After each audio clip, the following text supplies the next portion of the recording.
Well, first of all, Coach and I talk all the time. We know that we're together a lot, and we started talking about these opportunities back in, I think it was late September, first to October, and then it's certainly just developed over the course of time, and we're just excited we're having an opportunity to be able to announce this new deal today.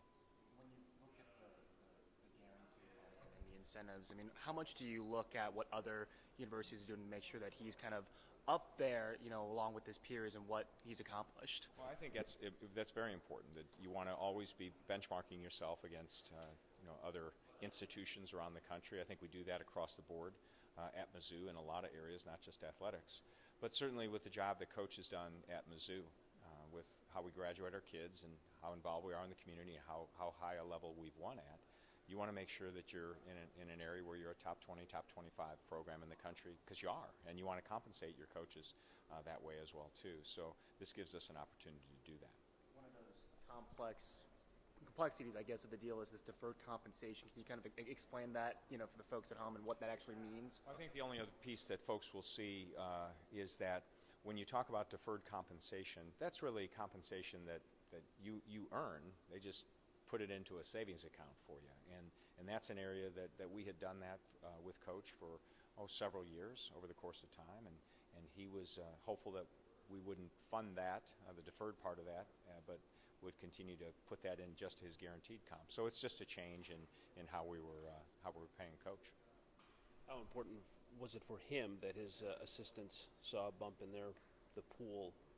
That was very important. That was one of the first things that Gary and I talked about back in September, October, is that we want to make sure that we continue to do things to be able to recognize our staff. We were able to do that last year when we had a chance to recognize a lot of great things that are going on with our offensive coordinator, our defensive coordinator, our associate head coach, and Andy Hill. And this gives us a chance to be able to take another step in that direction. It was very important to Coach and very important for all of us at Mizzou, and we're glad we were able to do that. Back in January, he had voiced a little frustration into how long it was taking for his assistants, and you had mentioned that you started talking in September about an extension. Was there a wait-and-see approach from the university to see how the season went before extensions came into play at all? Or?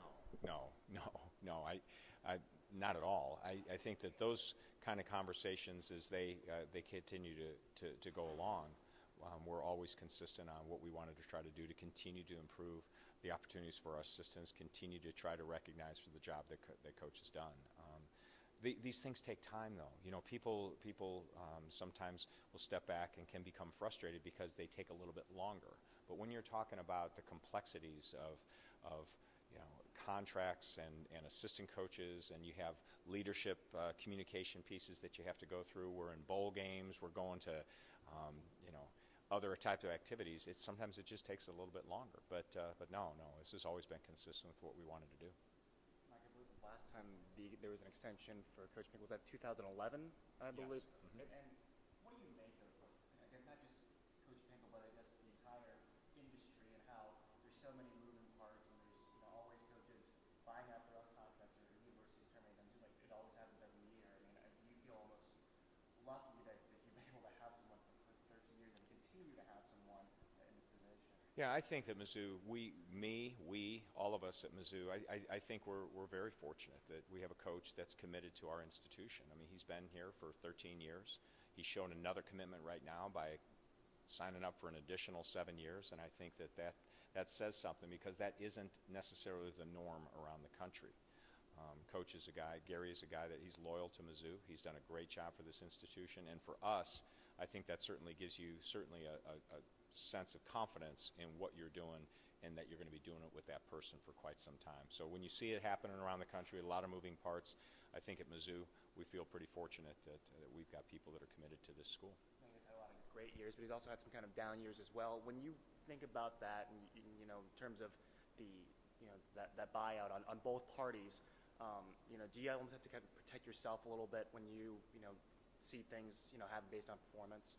No, I think that the one thing about sport, and I think we all know this, is that while we've had lots of successes, which we have, certainly there's also been times where we've had some challenges and some struggles. That's just part of the deal. But I think what you really want to look at is that total body of work and the things that they're doing, how we're graduating our kids, how we're involved in the community, how we continue to improve each and every day. how we continue to grow in our facilities area. You don't do that, I think, with those other issues in mind. I think you're doing that just with the focus on what's going ahead, knowing there are going to be times where there are going to be challenges, right? That you know that those are going to be coming out there in front of you. So as long as you go in there with a clear mind and a clear head and a focus on continuing to build a foundation, I don't think those other areas are things that probably enter into it. I know Coach Pinkel will talk about the recruiting benefits of having a long-term contract and showing his stability, but can you talk about how that helps the athletic department when the things that you deal with when they know there's that stability of the head coach and the coaching staff in place? Oh, I think it's huge. It's huge for your institution. I mean, when you can take a look around that you're having success, and I come back to this again, but when you're graduating your kids at a really, really high level, you're doing a ton of things in the community. You have people around the state and around the country that are rallying around the Mizzou brand. Consistency on that, longevity on that is very important because it gives people around the country confidence in the fact that, boy, they've built a solid foundation and people are going to be there for quite some time. I think that's important. But now at the same time, from a business standpoint, you want to continue to build that foundation so that it transcends that, so that over the course of decades, Mizzou is going to be seen as a place that's always going to be, you can be confident and you can be consistent. They're going to graduate, they're going to do things the right way, and they're going to win. But it's pretty important.